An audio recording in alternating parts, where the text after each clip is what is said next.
안녕하세요. 파산관제인 홍익표 변호사입니다. 이번 시간에는 개인 파산, 부인권 행사에 따른 파산관제인의 주의사항에 대해서 알아보겠습니다. 첫째, 사건 기록 열람 직후 제1회 집행기일까지 조사 단계. 자료 조사의 철저죠. 파산관제인은 선임된 후 기록을 열람하고 요즘은 이제 전자로 다운받기 때문에 기록 접근성이 훨씬 편해졌습니다. 예전처럼 복사를 해서 그런 절차가 생략됐죠. 기록을 열람하고 쟁점을 파악하는 과정에서 부인권 행사의 대상이 되는 행위가 존재하는지 여부에 관하여 함께 검토해야 됩니다. 세목별 과세증명서라든지 계좌, 그 다음에 지적전산자료 조회, 보험 변경 여부를 잘 파악을 해야 됩니다. 법원에서 파산관제인을 선임하면서 부인권 행사 여부가 문제되는 사안이면 구두나 메모로 부인권 행사 대상이 되는지 여부에 대한 검토를 요청한 경우가 이건 과거 얘기입니다.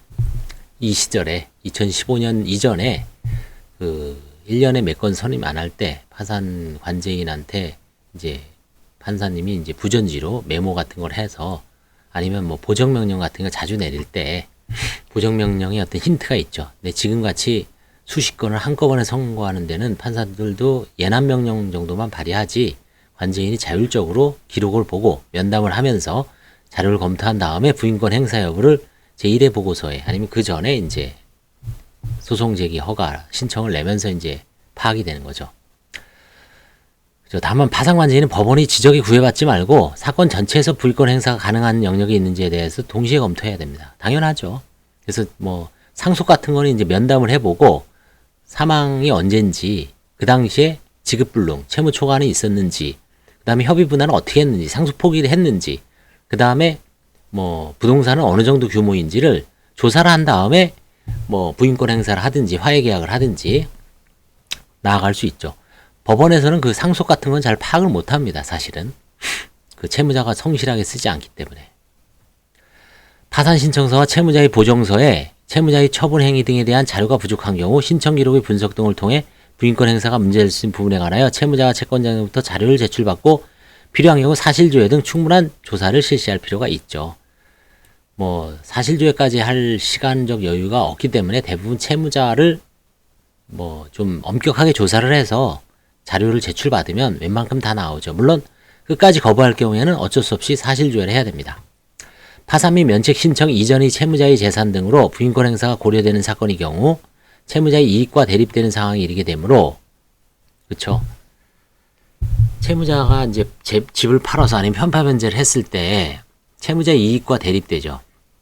채무자가 자료 제출 협조 요청에, 왜냐면 채무자가 어떤 수익자하고 전득자가 대부분 가까운 지인이죠. 그래서 그런 사람들한테 피해를 준다는 의식 때문에 협조를 잘 안 하죠. 적극적으로 응하지 않는 경우가 있습니다. 그러다가 결국은 취하하는 경우도 꽤 있습니다. 이러한 경우 파산관제인은 설명 의무 위반의 효과에 대해 고지함과 아울러 658조인가요? 그쵸?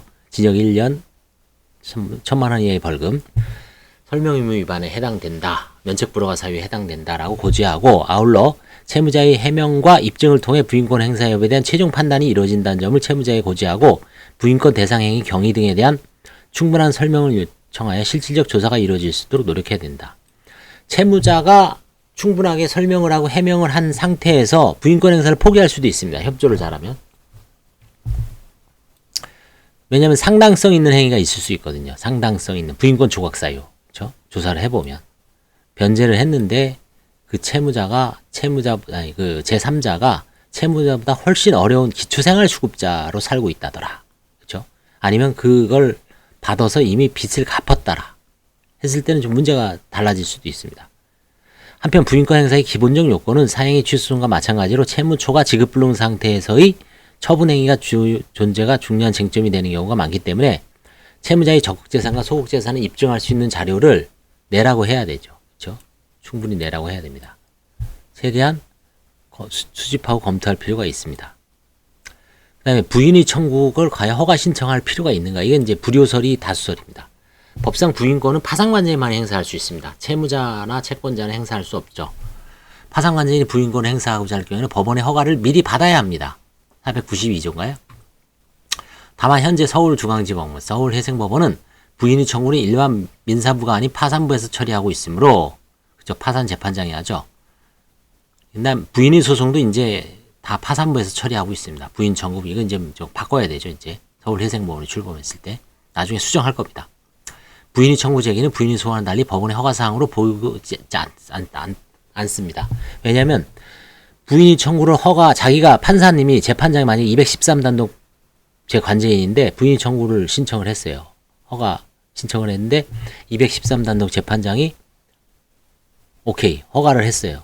허가를 하고 다시 제가 부인 청구를 이제 청구를 제기했을 때 허가를 낸 재판장이 심리를 한다.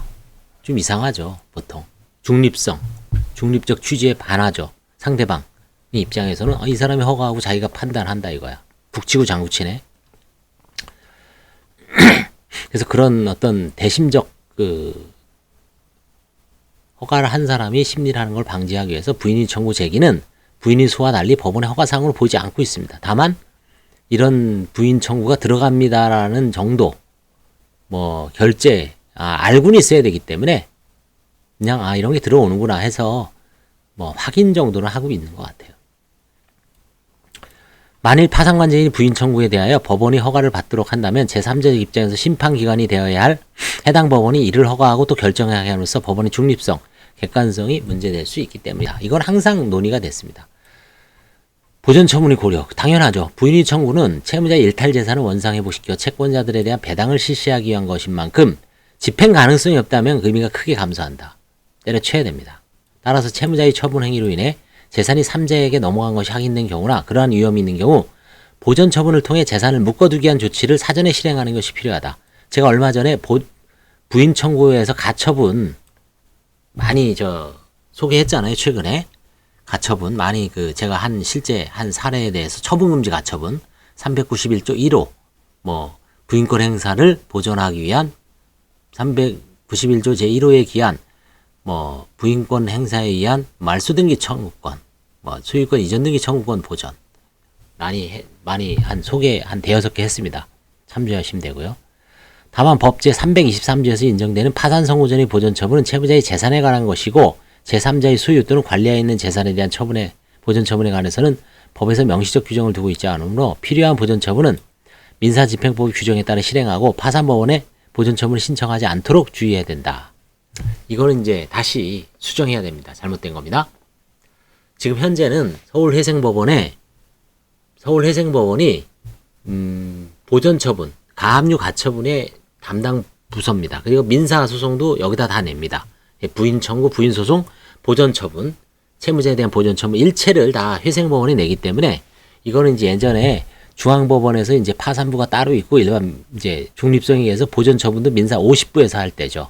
아니면 57단도, 56단도, 신청단독에서 했는데 그때는 서울회생법원에서 중앙법원 파산부에서는 보전처분을 다루지 않았습니다.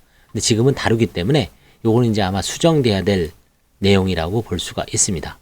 자, 부인권의 구체적 행사 방법은 상당히 어렵기 때문에 다음 시간부터 조금씩 공부를 해보도록 하겠습니다. 감사합니다.